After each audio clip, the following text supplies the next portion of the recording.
Birmingham, Alabama. It's also known as the Magic City. They've got everything from barbecue to seafood. Our friends at Fairhope Fish House, they drive 230 miles just to deliver sustainably harvested Gulf seafood right here in Birmingham, Alabama to James Beard chefs. And all this talking about seafood, well, you know me, I'm getting a little hungry. He's gonna pull the head. I'm just gonna dig into this a little bit. Just pick it apart. My name is Tommy Gomes. I'm a fourth-generation commercial fisherman. It's a hard life, but it's in my blood.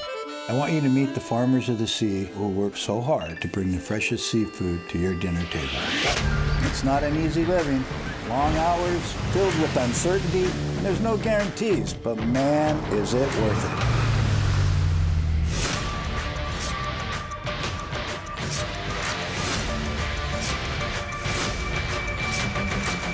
I'm Tommy Gomes, the Fishmonger.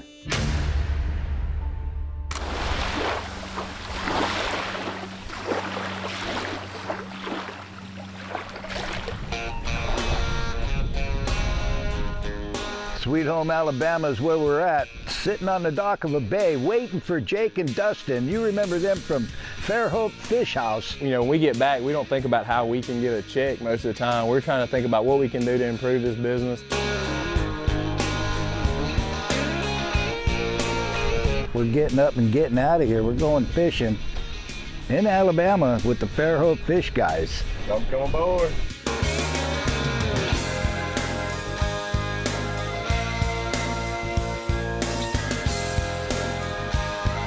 Rough but workable is what they say. It's a little bumpy, a little windy. Yeah. Took it out of gear, found a spot, drifting, throwing a little chum in the water.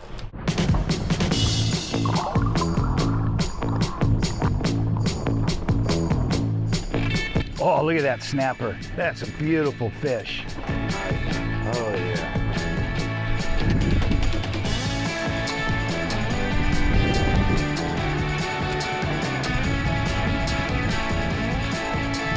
So things can't be all that bad. I mean, from the last time I saw you, you guys had a little smaller boat and you had bean bags to sleep on and hang out on, and now we got this Cadillac with a beautiful fishing platform, not only on the stern, but up on the bow as well. Yeah, absolutely. Right? It's a custom-built cat boat out of South Louisiana. We had seen a few people get these built, and we decided to go with the pilot house to give us a little more protection and let us get to be able to fish a little bit more and to have some more use out of the boat. I don't think we'll ever need a bigger boat. We may have to one day kind of get into a different style boat if we can figure out how to be productive with this one.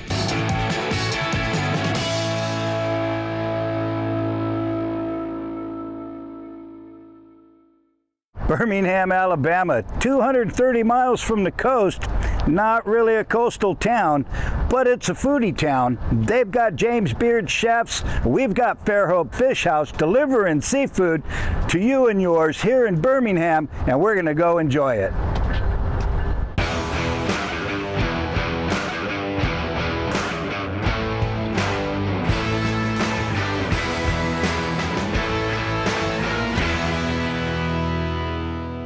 Fairhope Fish House, we're in Birmingham, Alabama.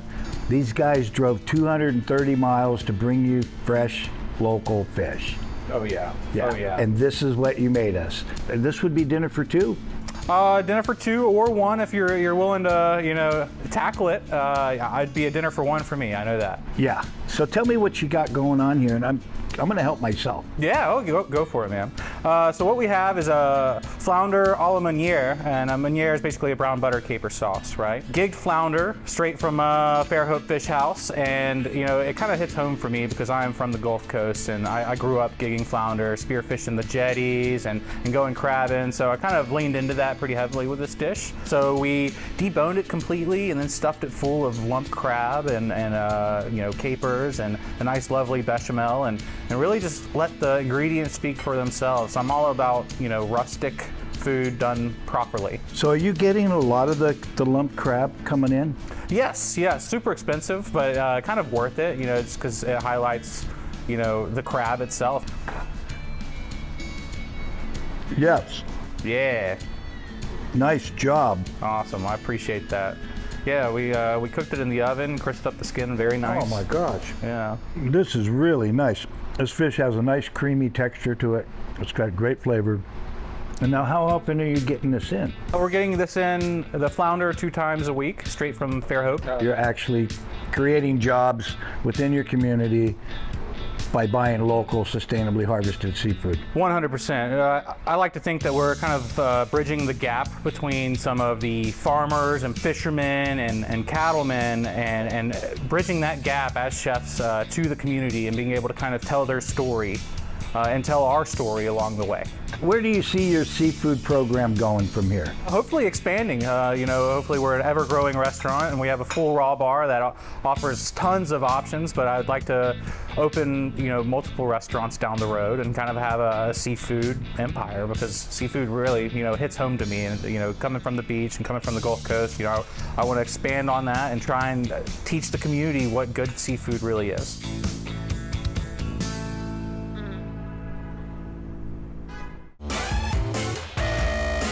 Coming up, we got more on the water, more in the kitchen, and more from Fairhope Fish House, right here on the Fishmonger.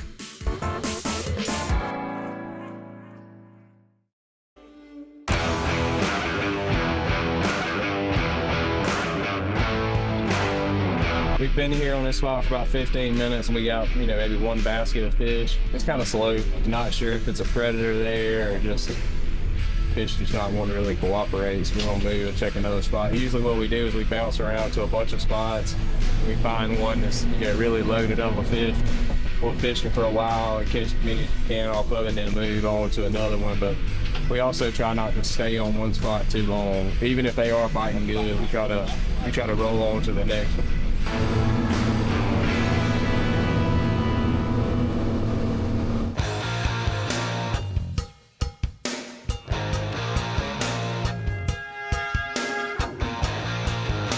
We're in the Gulf of Mexico, a little rough but workable. We like to call popcorn and polar bears popping up. Those are the white caps. We got the throttle jockey over here. Playing a little throttle jockey, are we? Just trying to keep us close by so we can, keep getting bit. Normally we would have our trolling motors in so everybody could fish, because we usually, way more productive when I'm on the rod. So we're fishing red snapper. Yeah, red snappers, triggerfish, maybe a beeliner, cobias are all, kind of target species. Mangrove snappers, they all live on these artificial reefs.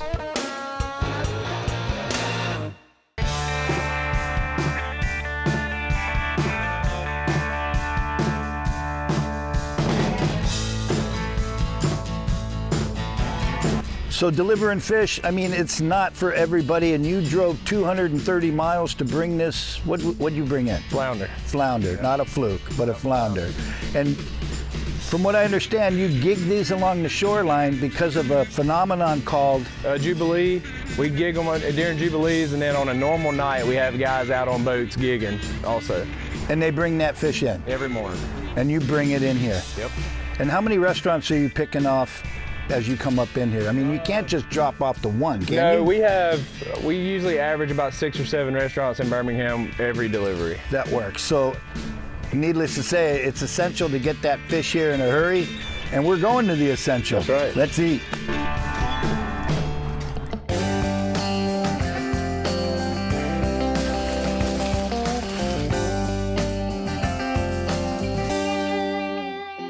How you know this guy? We started working with Fairhope a couple of years ago, maybe? Probably about a year and a half. Yeah, about a year and a half. I've always tried to source the most local, fresh fish that we can. Kudos for that, because there's not a lot of chefs that are buying direct from fishermen, and they'd rather get it off one of the big block stores and right. Know your source, ask questions, put a face to the fish and the story that goes with us. So tell us about this dish. We're in late summer right now, early fall, I guess. We have a flounder, fresh flounder, with a ratatouille sofrito and a sweet corn veloute. And this is on the menu? This is on the menu. Flounder seared skin on. My producer just told me to pass it around. I'm not passing this around. I don't want to eat this myself. Your seafood changes like the fruits and vegetables during the seasons, right? Absolutely. And we look at that fish list just like we look at a produce list. You're sending a list in when you went on your way in? We usually try to do it twice a week, just depending on my schedule of fishing and then my other fishermen. The guys who are targeting our flounder for us, you know, usually every morning, me and the kids or me and some of the other guys at the shop, we'll start our day off. In the summertime especially, we'll check for jubilees, and then we'll go to the shop and start our day. If we see a jubilee, we'll each individually start walking the beach, gigging flounders. Explain the jubilee. So a jubilee is a naturally occurring phenomenon. They say happens in 2 places in the world, Mobile Bay on the eastern shore side and then in Japan. It's a combination of a low oxygen, fresh rainfall, and then a leeward wind. It just makes the oxygen table flip and all the sea creatures, the shrimp, crabs, flounders, everything will come right up on the edge of the beach. We get more flounders and not have to, you know, make a trip for them. Sometimes they'll be to the point where you don't even have to gig them, you just pick them up and throw them on the beach.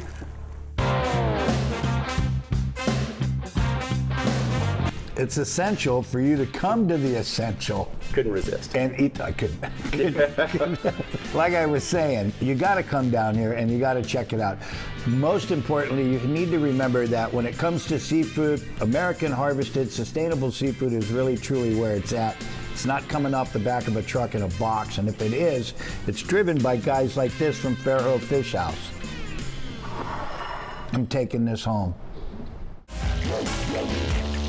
Now, I know you'll find this hard to believe, but I got room for more of what Birmingham and Fairhope Fish House have to offer. Stick around.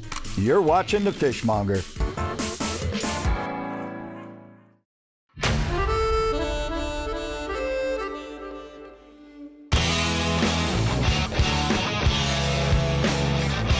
Yeah, so we were just traveling along, going to our next spot that we had marked. And, you know, something that's not unusual for us is to run over a spot that we don't have in the machine. And so we were running along, the transducer marked up. I, you know, saved the spot and turned around and pulled back up on it, and it appears that there are a lot of fish on it. We're gonna see how if they'll bite, cooperate.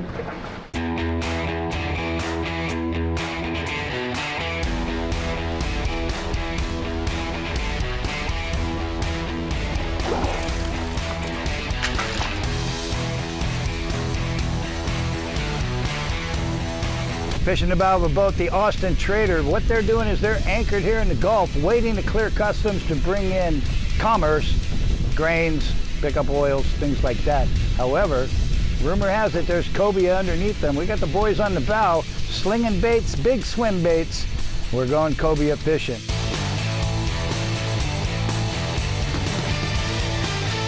It kind of acts as the same as the ships. It's kind of like a fad. What we call a fad is a fish attracting device. It sits here all the time. It's anchored out, and bait comes and, you know, gathers up on it. And when the bait gathers, it makes the cobias, you know, come hang out and live on it also.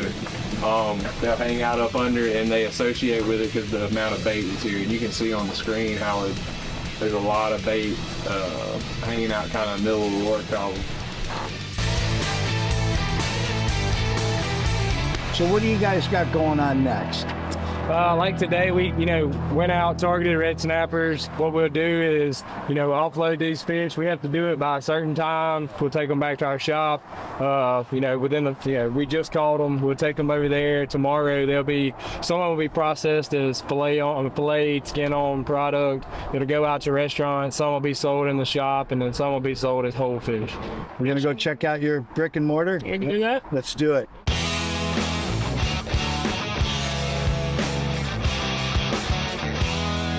This is a working warehouse of seafood delights. People want big fish, but I gotta tell you, you don't need to eat the whole fish unless you've got a family of 4. Let's lift this up, buddy.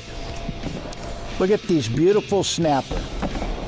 Now, this, if that doesn't say lunch for one, I don't know what does.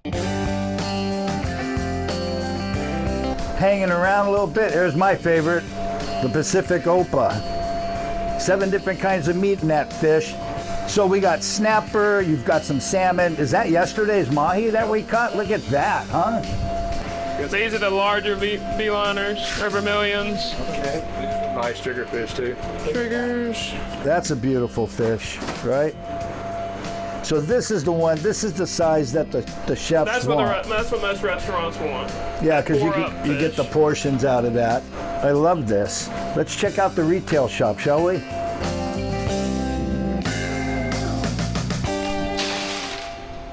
Show me what you got. We've got some, we got a little variety of what we were starting our morning out with. We got some grouper throats, some golden tilefish, some beeliners, longtail sea bass, and then we have some cheeks there out of grouper and snapper. Can we pull those collars? Now you boys call them throats. Yeah. We call them chicken wings of the sea. Chicken wings. Yeah. Now look at that. Flip that over for me. Look at all this meat that's up in here. There's a bone right here that's hollow, that's got the most decadent piece of meat in it. When you pull it out, it looks a little off color, but I gotta tell you, it's delicious. And when it comes to collars, these are a piece of fish that are economically affordable as compared to the fillets. So you might want to ask your fishmonger about, hey, what's in the back? Do you have any pieces and parts? And also remember that if you're gonna make chicken soup, why don't you try something with a fish collar? So now let's talk about this dry ager. So how long do you let your fish dry age? I think it depends on what type of fish it is. The red snapper is not long. The bigger one's a little bit longer, maybe a week, less than a week. Okay. I think the best that does it in there is the swordfish and tunas. But the dry aging is cool. It's not for everyone, simply because not everyone has tried it yet. Don't be afraid to try something new. Order up some dry-aged fish. Try the collars, or the throats, as these guys call them. Cook a whole fish, and there's an ocean of delicious seafood out there. And speaking of whole fish, you're gonna love what's next. Coming up on The Fishmonger.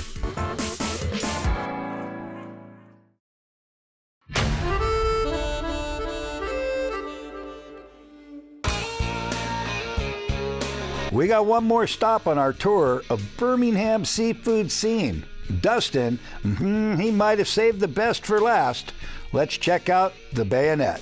So 230 miles and you delivered the red snapper, right? Vermilion snapper. Vermilion snapper, red snapper, one Snapper. fish, two fish. We got snapper. Yep. And from what I understand, this guy does his own special powdered covering and then deep fries it, serves it with lettuce wrap and a Tom Hom sauce. That's right. Well, let's go. I'm getting Check hungry. it out.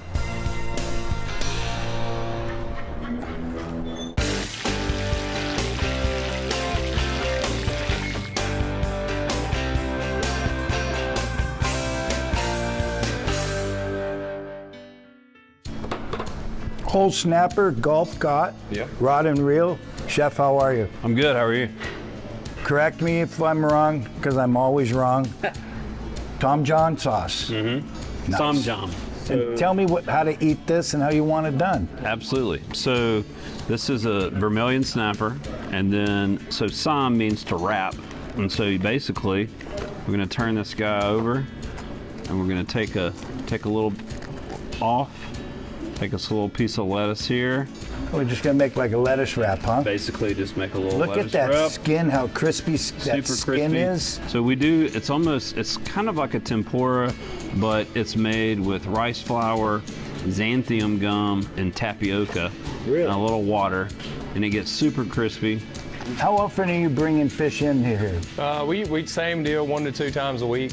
230 mile bringing it in, Yeah, we got to get it to the people who value it. right? How long you been buying from this guy? We've been open for 7 months, and we've been buying from him ever since we've been open. Did you know him before then? We did not. Dustin and I sat right over there at that table, and we had a conversation one day, and I told him what we wanted, and we had a conversation about our relationships with Christ, and then from there it's been Game on. Been game on ever since. And so you build a little wrap. They tell me I gotta take small bites. I don't know what I'm gonna do with this. That wasn't a small bite, Tommy. You did it right. This is like one of my favorite things to have on the menu. The other day, yesterday, right, when we were out on the water, did we catch any of these, or we just caught the standard? We just caught American reds, red snappers. We had another one of our boats was out fishing at the same time and landed that afternoon. You know, the big difference in the vermilion snappers and the American red snappers, you know, size obviously and quota and legalities with it. We love getting small fish like this so that we can cook them whole. Yeah. I think a fish cooked on the bone is a lot better than a fish taken off the bone. Nothing wrong with it. Only way to go. But on the bone, you get all of that. It's just juice and collagen, and you got that tackiness to it. He's gonna pull the head. I'm just going to dig into this a little bit here. Hold on. Pick it apart. I'll take the head. That's a good meat there. Are you getting a lot of people involved in buying that whole fish presentation? They do. They're digging it? They like it. Yeah. I mean, especially in this format, because it's shareable. I mean, I agree with everything you say 100%, except for the shareable part, because I'm not sharing much right now. Birmingham, Alabama.